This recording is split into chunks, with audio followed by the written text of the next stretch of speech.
Good afternoon. Welcome to the live pre-concert conversation for the first concert of the Bethlehem Music Series. It's our 39th season. Thank you for joining us.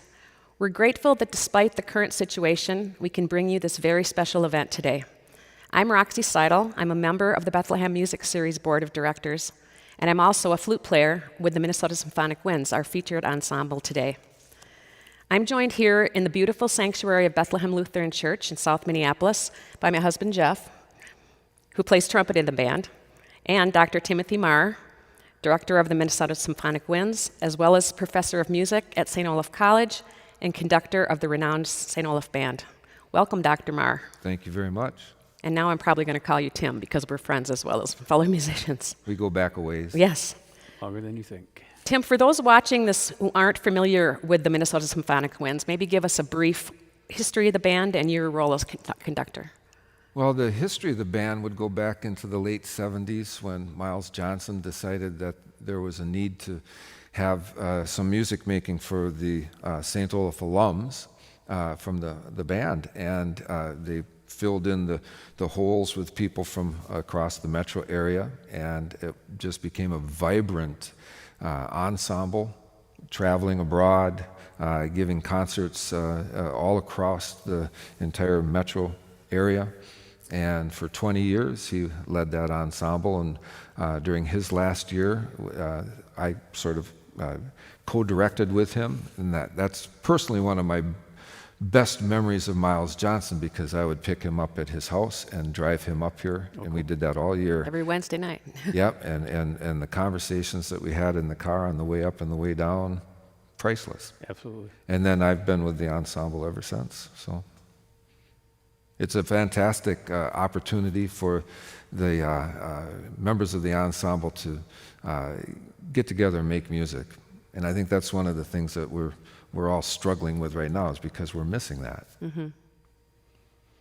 Yeah, I would say the same. You know, we haven't seen you in months, Mm-hmm. and we're used to seeing you every week for 9 months, and it's been really, really difficult to be apart from that. Even though we're playing individually, it hasn't been fun, which segues into COVID. Obviously, MSW is affected.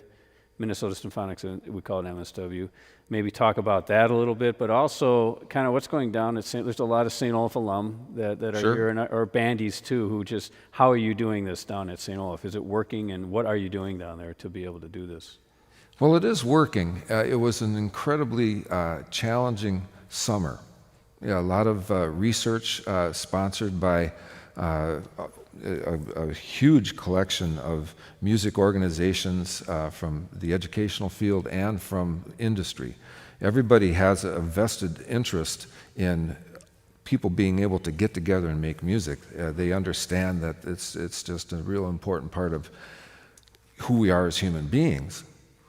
And so they did all sorts of research along the lines of what kind of aerosol transfer happens when the instruments are performed. They sponsored, to the tune of $250,000, a couple of studies at the University of Colorado where they had performers play their instruments and they could see the aerosol dispersion. Mm-hmm. And that led to the recommendation that, they've been talking about 6-foot distance in wind bands and in choirs, 9 feet. Some are doing 12 feet. Oh. And we have bell covers on all instruments. Wow. Flutes have covers on their foot joints. Really? And so on. We all have face masks that have slits with flaps over them. And if you have 8 bars of rest, the horn comes down, the flap comes back up to cover. Wow. It comes down, and you get ready to play again. This was the trombone, by the way, the God's instrument. And so if you can imagine, the St. Olaf Band, we just taped our performance yesterday, the first one of the season. Nobody in the hall, there aren't any audiences, and it'll be a streamed broadcast. And we are spread out. It's first of all, the band is about 10 people less because of the fewer number coming back to school during the year and so on. And we take up completely a basketball court in the gymnasium. Wow. People in the back of the ensemble, their head looks about that big to me. I have a mask on when I'm conducting, so all they see are the lines in my forehead and my eyes. Wow. And you realize as a conductor just what you rely on here. We all are experiencing that. Yeah. You see friends and you don't know who they are because we're used to seeing everything else. You know. Oh, wait till winter shows up. Oh, yeah, it's going to be challenging. Yeah. But musicians are bright. Musicians are committed to chasing after this goal of being harmonious and being in tune. And it doesn't matter if we're spread out a little bit. And, even in the St. Olaf band, half of that group played in the marching band at some point in time. Sure. This is no problem. We have a little bit of phasing that we had to deal with in our rehearsals. But by and large, it went well yesterday. And what I should say is that we can't practice in our normal band room. Right. Yeah, because the building that we have down at St. Olaf College is hermetically sealed to handle the humidity for harpsichords and string instruments and so on. There isn't a window to open. And so we started with what they call 100% air. And that means it's circulating well enough that I could have 25 people in the band room, and that's due to the 9-foot distancing that we needed to have. So I divided the band into 4 groups, and we went the first couple of weeks. This is after 2 weeks of quarantining when we didn't even meet other than Zoom meetings. And then I was going to, here's my 4 groups, and I was going to pair them 2 and 2 and make 2 50-person wind ensembles, which will make good music. You can make fine music with 50 winds and percussion. And then, but after the 100% air would stop when the temperature changes, and we can't do that anymore. Yeah. And so now we are on Tuesday evenings in the Pause, which is the sort of the dance place on campus for concerts and so on. Right. And has the best ventilation on campus, from what I understand, because they're set up to handle sweaty kids at a rock concert dancing, and so that they're clearing the air out all the time. And then, so we're there on Tuesday nights. We rehearse for a half an hour, and then you have to have a ventilation period for a half an hour. Wow. And then I have another group for half an hour. And I can actually fit two of my little 25s together. So now I've got 50 people spread out all through the Pause. And then our other rehearsal is on a Saturday afternoon, where we can get the entire band together in Skoglund. Oh, okay. The fall sports season is gone. Pretty much gone, Yeah. right? And so we lobbied hard and got some great cooperation from everybody on the Hill to clear Saturday and Sunday, and so there's enough time for the 2 bands and the 2 orchestras to take over and rehearse. Excellent. You're doing it. That's great. Yeah. And to do that with the Minnesota Symphonic Winds was an incredible challenge, Yeah. and we just couldn't see a future of For the playing time together. Plus, we have our average age is a little bit higher than 20. Yeah. Like the college We have group, members so we have to be very in their careful. Health 80s. issues and the like, Yes. So. Well, let's go back to a pre-COVID time. The Minnesota Symphonic Winds concert that our audience is about to hear was originally presented in October of 2018 at Central Lutheran Church. The concert theme is Imagining Peace. What inspired that theme, and how did it influence your selection of the pieces on the program? Well, we have a member in the ensemble, Dick Hilden, and he came down, and you'll hear me talk about this on the program, so I won't mention it too much now, other than the fact that we put our heads together about having the band join up with the Peace and Justice Forum that Dick was involved with in the metro area. They were launching a new initiative about conversations about peace and justice. The Central Lutheran renovations were opening up, and it was our 40th anniversary for MSW. And so let's put this all together. And Dick is the kind of guy who would well, what can we really make happen with this concert? And that's when this notion of commissioning a piece, a composition and having it involve narrators and sharing the thoughts about peace and justice from all around the world came about. And so that became sort of the central focus of the program, and the rest of the programming also tied into that theme. And I even stole that idea and took it on tour with the St. Olaf Band. The next year was the Imagining Peace tour, and we just got off of the tour in early February 2020 before COVID shut everything down. We were out in California. We were able to accomplish that. Yeah, and then we played at MMEA, and then everything was done. Yeah. Yeah, Dick Hilden's a national treasure. Yes. He's been a dear friend of mine for many years now, and he's a good friend of the band. So a shout out to Dick. This is kind of a follow-up of this, actually. I've known you for 40 plus. I've known you longer than her. Okay, and there's a certain style of what you compose. There's certain directions you take. This piece, it seemed to me, was different for you. It was not. It was more. How do I say? It was coming from the heart more than the brain. I don't know if that's a correct way of putting it. That's a beautiful compliment, actually. I think I was lucky with this piece because I had the narration to work off of. I had all the research behind it, to choose which quotations I would use and so on, and it just infused me with, thoughts about this subject matter. And then, more than anything, I tried to write music that would not get in the way of the words. Every once in a while, the band is by itself. I used the Copeland portrait of, or the Lincoln portrait of Aaron Copland as a model. So there are certain times in the piece where the band needs to, carry the full weight. When the words are being spoken, we get way out of the way, and I tried to find atmospheres. I tried to find, sort of feelings and sensations that went along with what was being stated. And it was I'm just so grateful to have had the chance to write this piece. I think it's the most important piece I'll ever write in my life.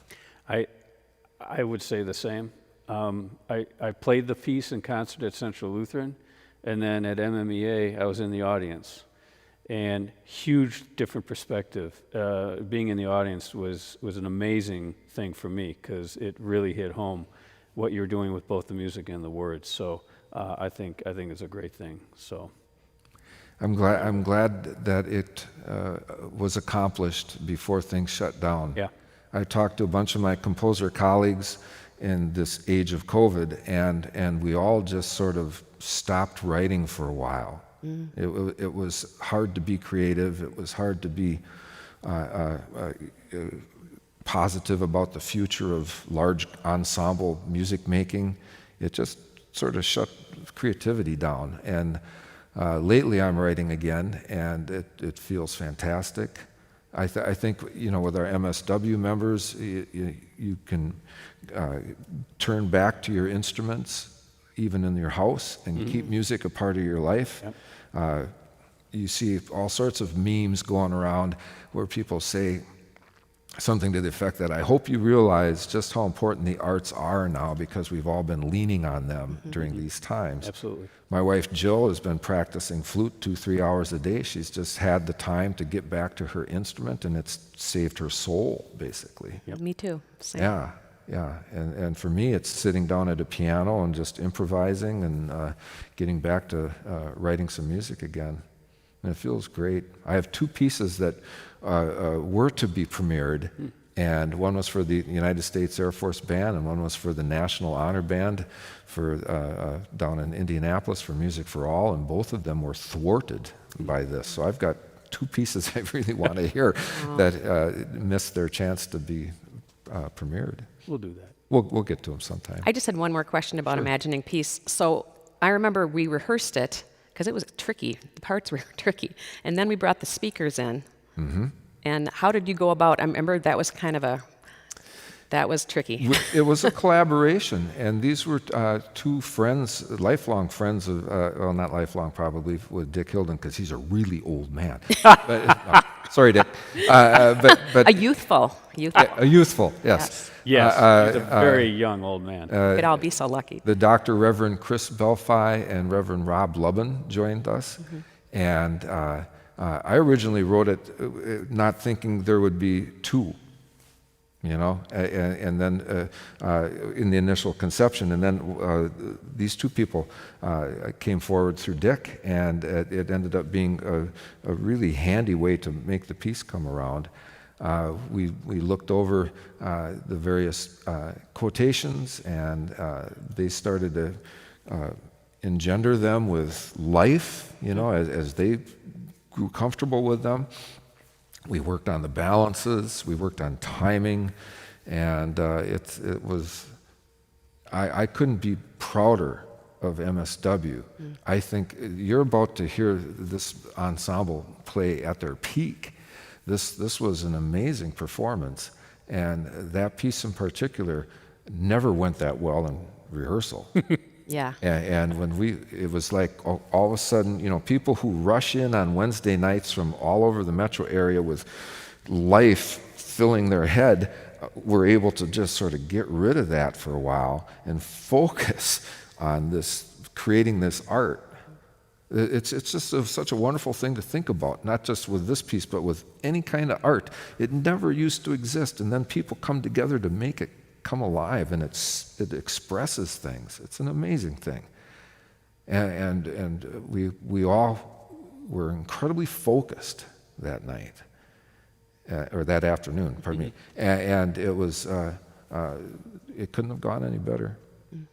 That's what we love about playing in band. And I've told people at Bethlehem about this. You're right. You got a million things going on.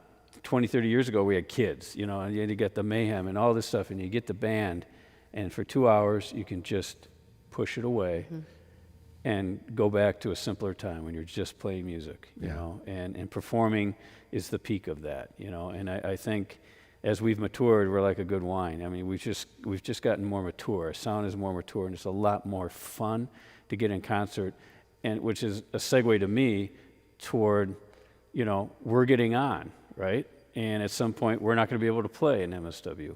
So there's a next generation. And you're seeing them every day. You're seeing this next generation. You've taught this next generation. And one of them is Garrett Klein, who is a soloist at this concert that you're about to hear. And Garrett, again, is, he's associated with my kids. Yeah. And if you want to hear some incredible collegiate sounds. I think it was 2011, they did Mahler 1 at the St. Olaf Orchestra on tour. And the brass were holding up, the woodwinds too, Lauren, don't worry, but in the violins. But the brass at the end of that thing is just massive, and there's Garrett at the head of it, just holding his own. Tell us about Garrett. Tell about how you've come to know him and all that as he's come to Olaf and gone beyond. The solo that he plays on this concert is one that he heard the St. Olaf Band do when we were on a Northwest tour. Oh. And he heard Tegan Andrews give one of the premiere performances. It was a consortium premiere. And I think he heard us in Benaroya Hall in Seattle. And he told me this as we were deciding what piece to play. He says, I've always wanted to do this piece. Nice. And it worked out really well. Garrett ended up being the president of the band, soloist. He's now teaching at the University of North Carolina, Greensboro. He won the position full-time. And so Dr. Garrett Klein is now just nailing it. And we're so proud of him.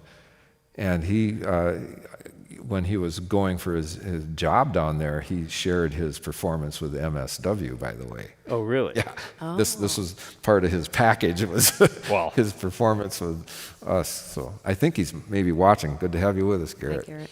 Yeah, we have two thoroughbreds in my section who, take it personally when there's a better trumpet player in the room. They were in awe. When he got done, they went, He makes it look effortless. And again, he's a great guy to be as well. So doesn't he play with the Dallas Brass as well? He's with the Dallas Brass now, which is a brass quintet that they come from all over country and rehearse a little bit and then take their shows somewhere. So, Awesome. yeah. Did you have an audience question or? I did, but I forgot it. I do that. I forget things these days.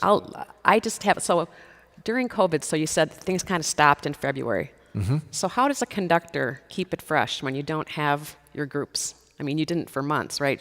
You weren't in front of a ensemble. It felt very gratifying to get a baton in my hand and actually have something come out of the end of it again, when we started making music this fall.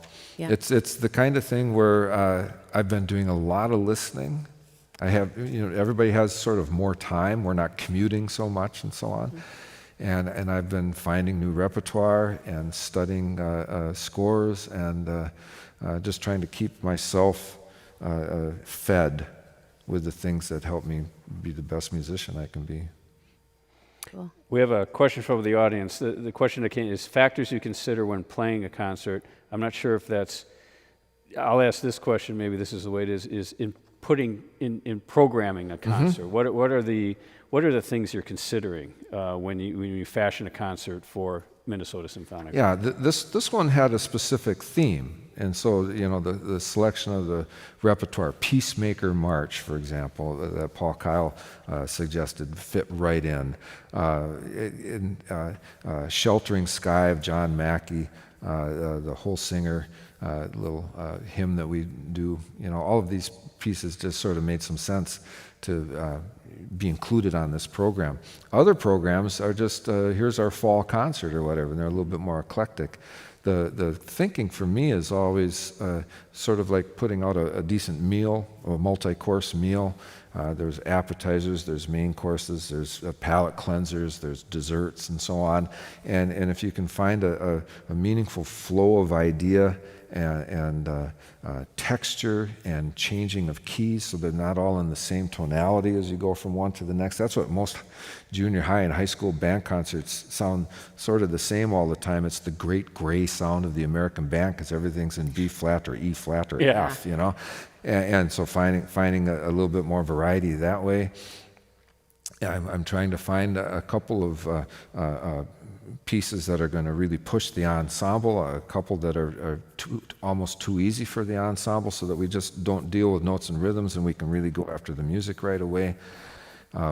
It's the kind of thing that I see index cards over here. Sometimes you can write the pieces on index cards and you just put them in different orders and you start to think it through.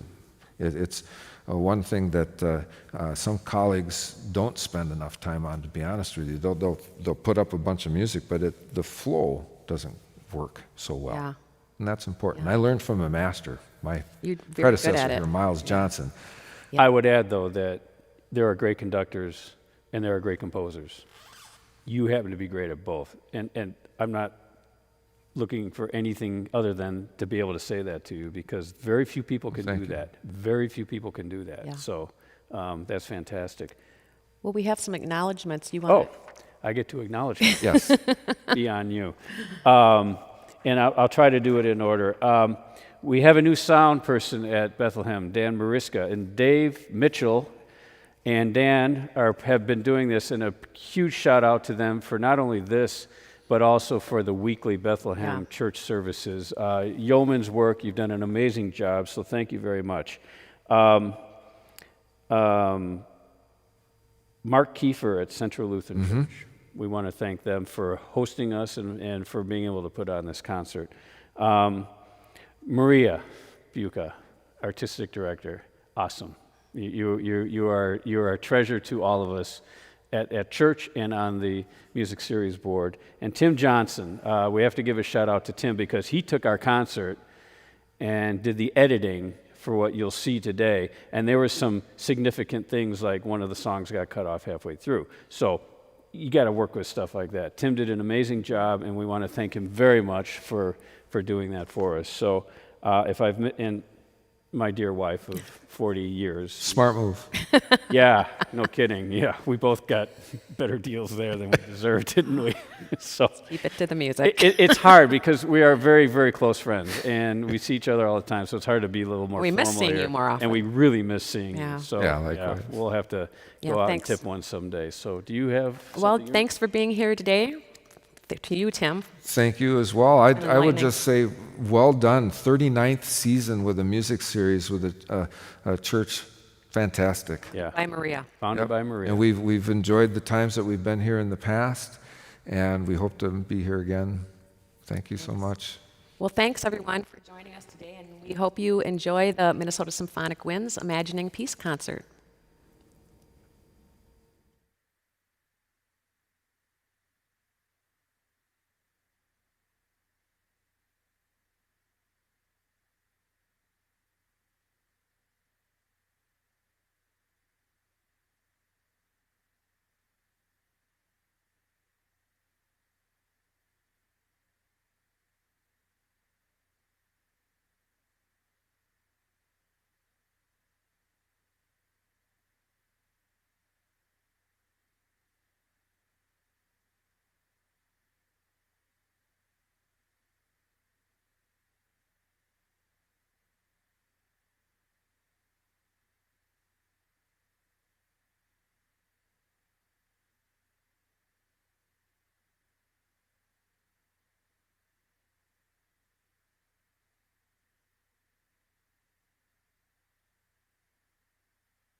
My name is Sandra Anderson, and I chair the Board of Directors.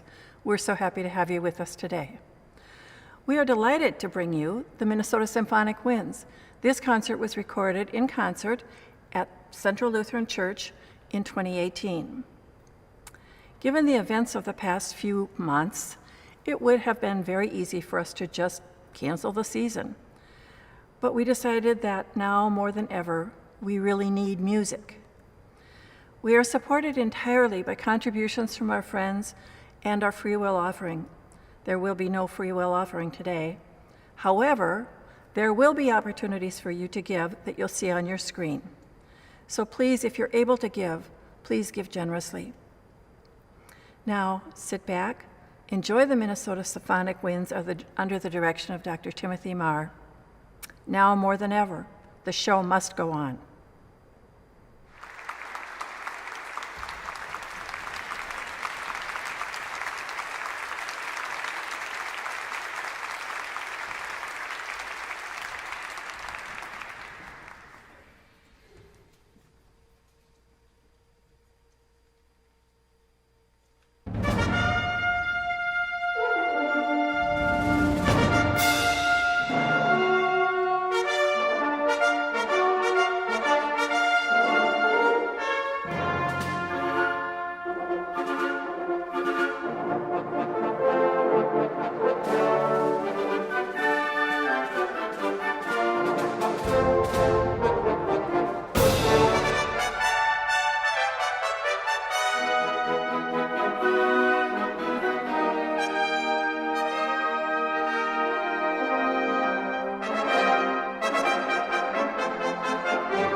Good afternoon, everyone.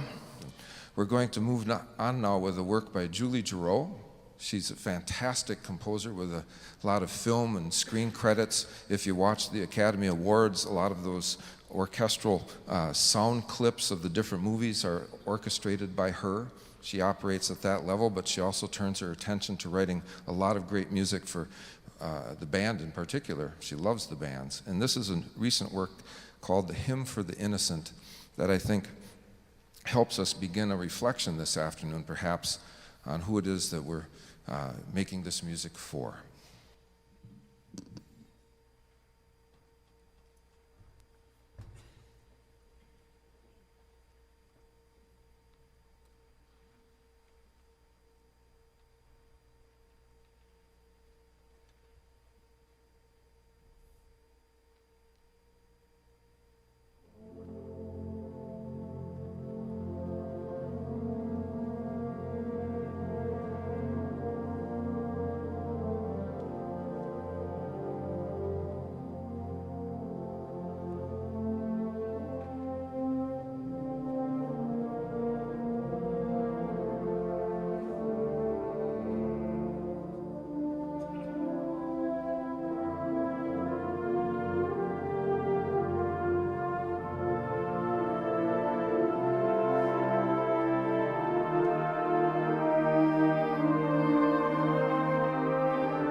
Isn't that a gorgeous little bit of writing? We had a moment up there. We're going to premiere a work next, and I applaud you for making the really wise decision to be here to hear live music happen today rather than, raking your leaves. They'll still be there when you get home. This doesn't happen every day. And so thank you for coming out and supporting us.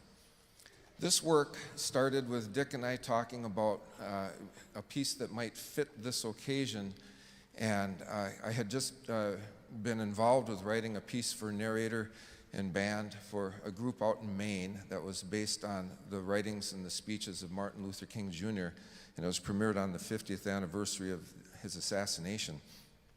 And so we started talking a little bit about pairing the words with the sound, with the music, and it just took off. And so that's how this piece started. And I need to thank everybody behind this commission for letting this happen in my life. This was a lot of research, and what really captures me about this topic is that people have been talking about this forever. As long as we've been civilized, people have risen up within any culture, any religion, all around the world, and they said, this is a better way to do things. They talked about freedom. They talked about finding justice in the world. And they keep talking about it, and they keep talking about it. My first title for this piece was We Ought to Be Listening.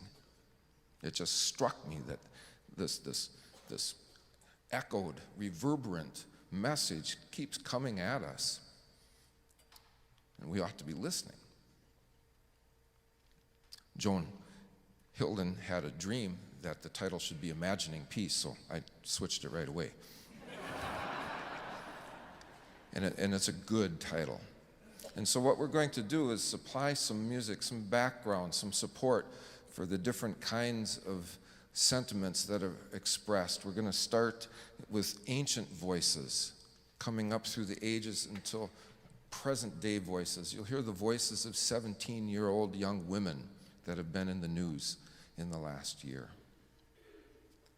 And it's our sincere hope that this entire program, let alone this piece, helps you to resonate with the topic a little bit more deeply, to reflect on it, to make personal choices about your actions, about involvement, about activism, wherever it might lead you. It's a fractured world we live in right now, and it needs our help. We all need to imagine peace. I'm flustered. We need a couple narrators here before I turn around. I'm just ready to not talk. And so it's with a great deal of pleasure that I introduce our two speakers, greatly seasoned veterans of being in front of microphones. We have the Reverend Dr. Chris Belfi and Reverend Rob Lubben here to join us in the music making today. Would you welcome them, please?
ought to be listening.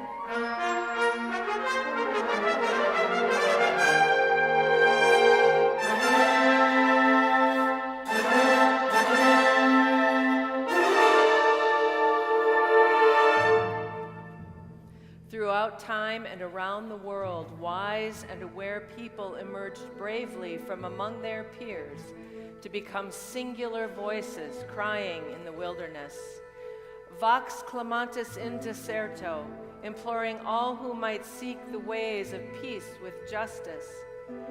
Often a lonely voice, always a needed voice. It was perhaps the divine speaking to us, and we ought to be listening. With open minds and willing hearts, let us meditate on these timeless and timely messages. May we then summon the courage to personally and collectively work to bring our world closer to peace. Sadly, their exhortations remain relevant today. Their concerns are still our concerns.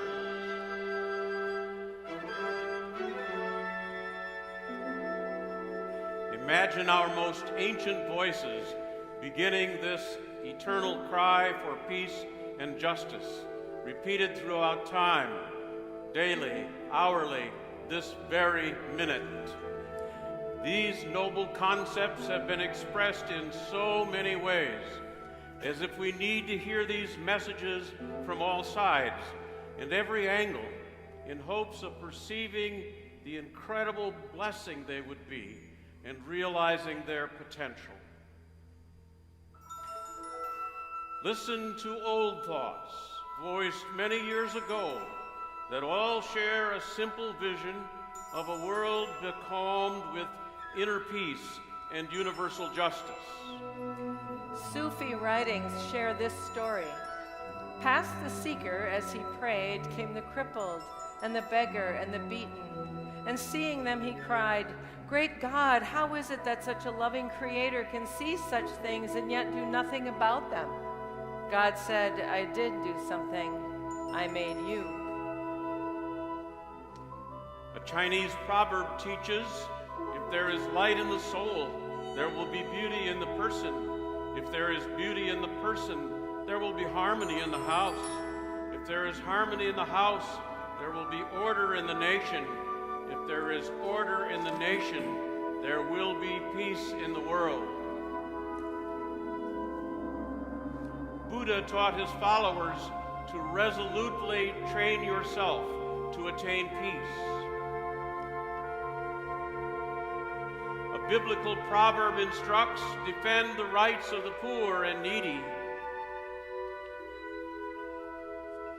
We also hear in Isaiah, and they shall beat their swords into plowshares, and their spears into pruning hooks. Nation shall not lift up sword against nation, neither will they war no more.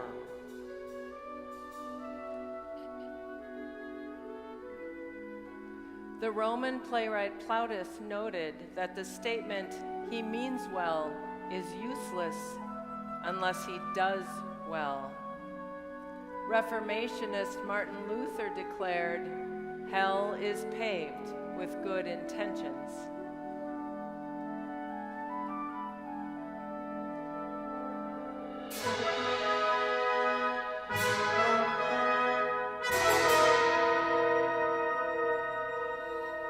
For millennia, these messages have continued to reverberate.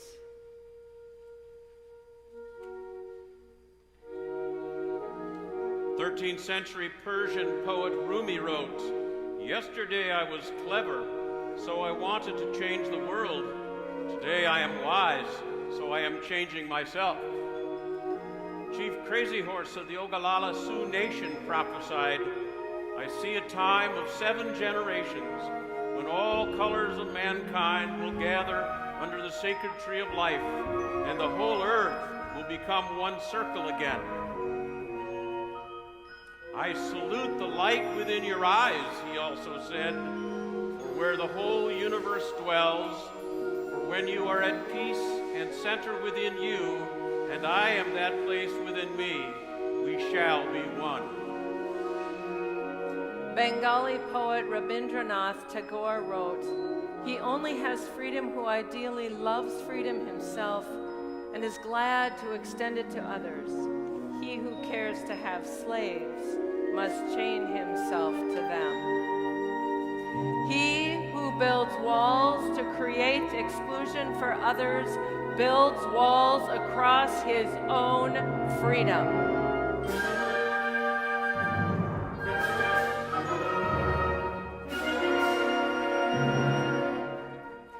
In his farewell address, George Washington proclaimed, "Observe good faith and justice toward all nations. Cultivate peace and harmony with all." American cultural anthropologist Margaret Mead observed, "Never doubt that a small group of thoughtful, committed citizens can change the world. Indeed, it is the only thing that ever has." President Abraham Lincoln declared in his second inaugural address, "With malice toward none, with charity for all, let us strive on to finish the work we are in, to do all which may achieve and cherish a just and lasting peace among ourselves and with all nations."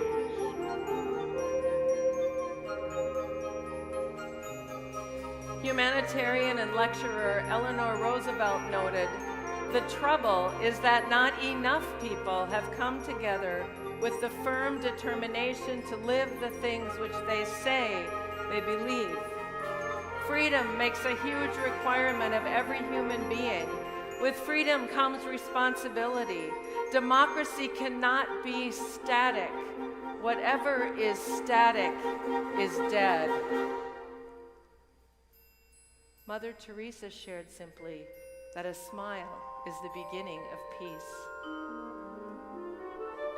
Bishop Desmond Tutu preached that if you are neutral in situations of injustice, you have chosen the side of the oppressor.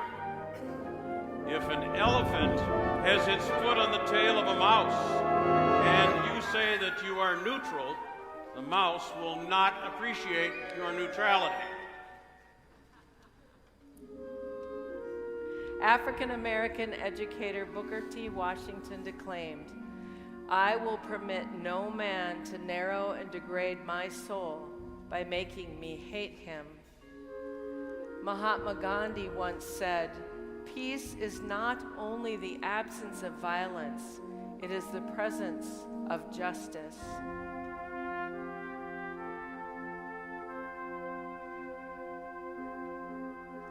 Audre Lorde, a self-described Black, lesbian, mother, warrior poet, professed, "When I dare to be powerful, to use my strength in the service of my vision, then it becomes less and less important whether I am afraid." American labor leader Cesar Chavez pointed out, preservation of one's own culture does not require contempt or disrespect for other cultures. Nelson Mandela observed, "No one is born hating another person because of the color of his skin, or his background, or his religion. People must learn to hate, and if they can learn to hate, they can be taught to love, for love comes more naturally to the human heart than its opposites." Musician Jimi Hendrix said, "When the power of love overcomes the love of power, the world will know peace." Nobel laureate Thomas Mann stated, "War is a cowardly escape from the problems of peace."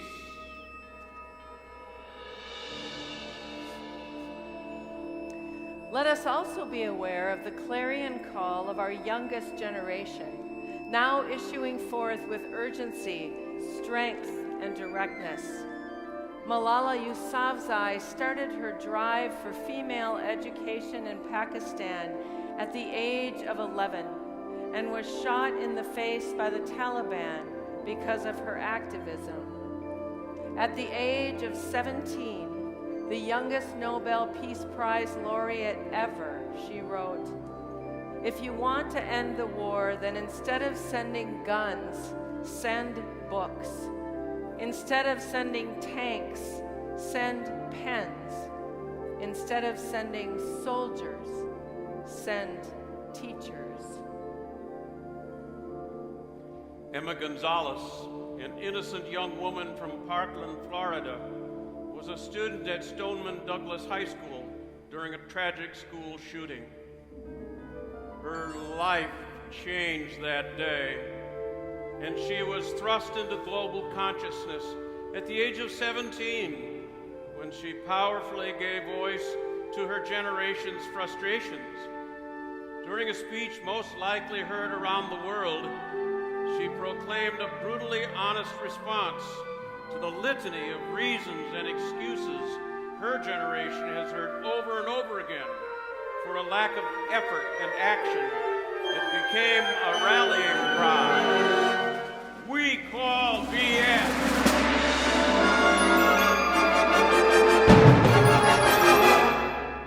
We ought to be listening.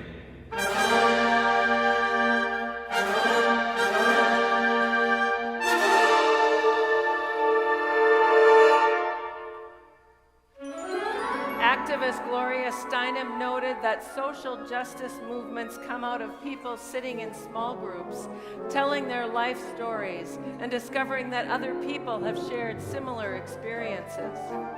Speaking to us all through the Lorax, Dr. Seuss shared that unless someone like you cares a whole awful lot, nothing is going to get better. No, it is not. Cornell West, professor of public philosophy at Harvard University, states, "Justice is what love looks like in public."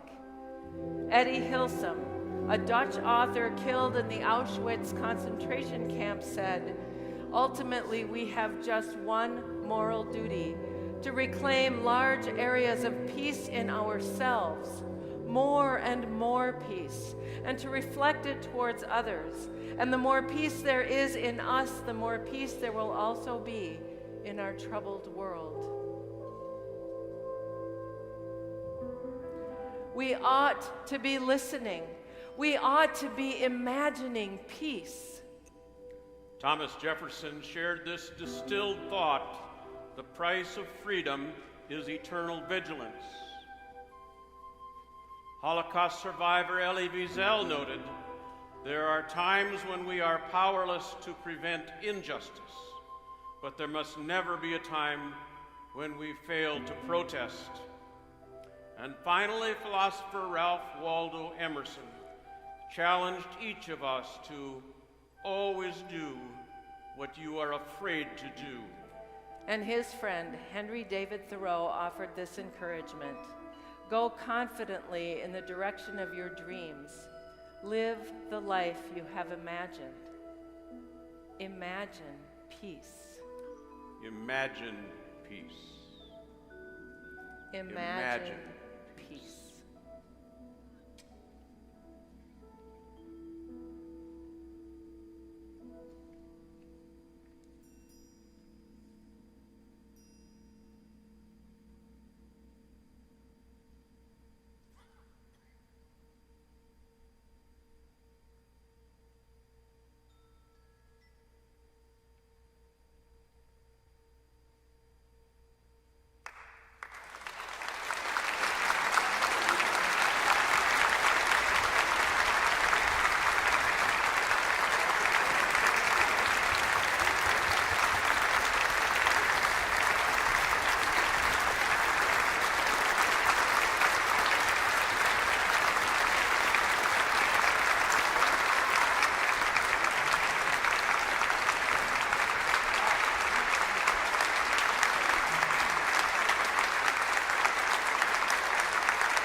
I can relax now. I didn't write those last 3 notes that you heard from the phone. Somebody else gets credit for those. It's an important message. It really is. We have this aspect of memory involved with imagining things. We recall what it was like when it was better. We recall the warmth of hugs and friendships and loved ones and so on. And that's what we have with our featured work for a solo trumpet next. This is the middle movement of a piece by Eric Iwezen called Danzante, and the middle movement is Recuerdos. It's all about memories. And we're just so fortunate to have a member of the Dallas Brass as our soloist today. Garrett Klein is a proud graduate of St. Olaf College. He's played in this ensemble as a sub in the trumpet section a couple of times, and it's just been fantastic for us to have him come back. He did his graduate work at Arizona State. He's currently teaching at Gustavus College and at St. Olaf College, and we're happy to have him in our area. His father-in-law plays bass clarinet in the band. He's proud too. Would you welcome, please, for the Recuerdos movement from Danzante by Eric Iwezen, Garrett Klein.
We turn next to a work by John Mackey.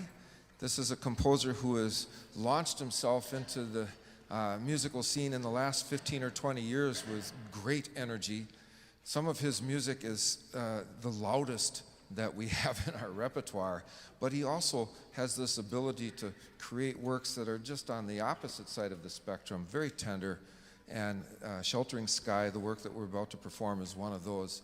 And this one, I think, gives us a chance to think about the protective wings that can come out from the people who can provide shelter for those who need it. Sheltering Sky.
Paul Kyle is going to conduct the Peacemaker March. He is the director of bands at Edina High School, and I dare say he's one of the best music educators we have in the upper Midwest, and we're lucky to have him involved with the Minnesota Symphonic Winds. Would you welcome him, please?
It doesn't matter what side of the political divide you might be on, there's nothing like a march to pull us all together.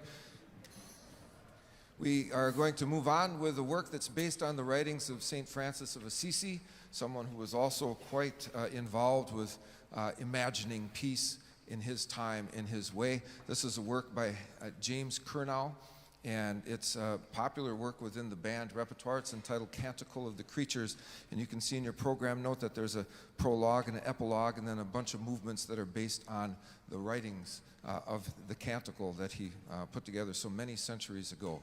Canticle of the Creatures.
We've enjoyed being able to perform for you today. We thank you so much for your support. We're closing out now with a work by Matt Donnell. He is an area composer. He's the director of bands at Roseville Area High School.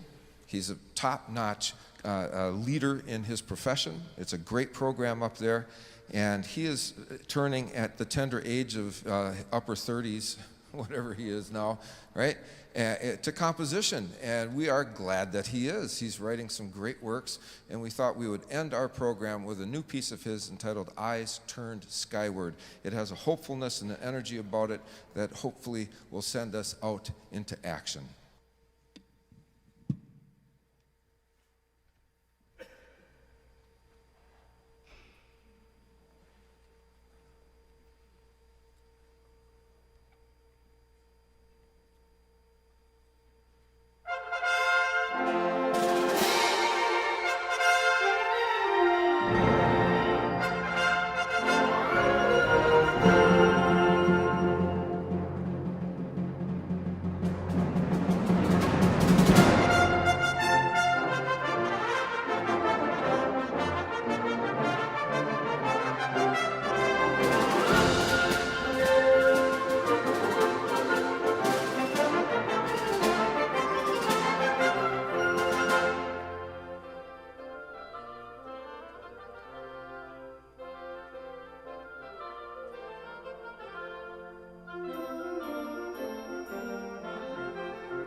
Thank you for participating in the first concert of our 39th season, the Minnesota Symphonic Winds, directed by Dr. Timothy Marr.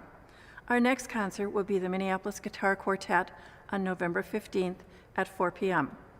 The concert will be live from Bethlehem Church, just without a live audience. There will be a pre-concert conversation at 3:30, followed by the concert at 4. Please tune in and please continue to support the Bethlehem Music Series. Now more than ever, the show must go on.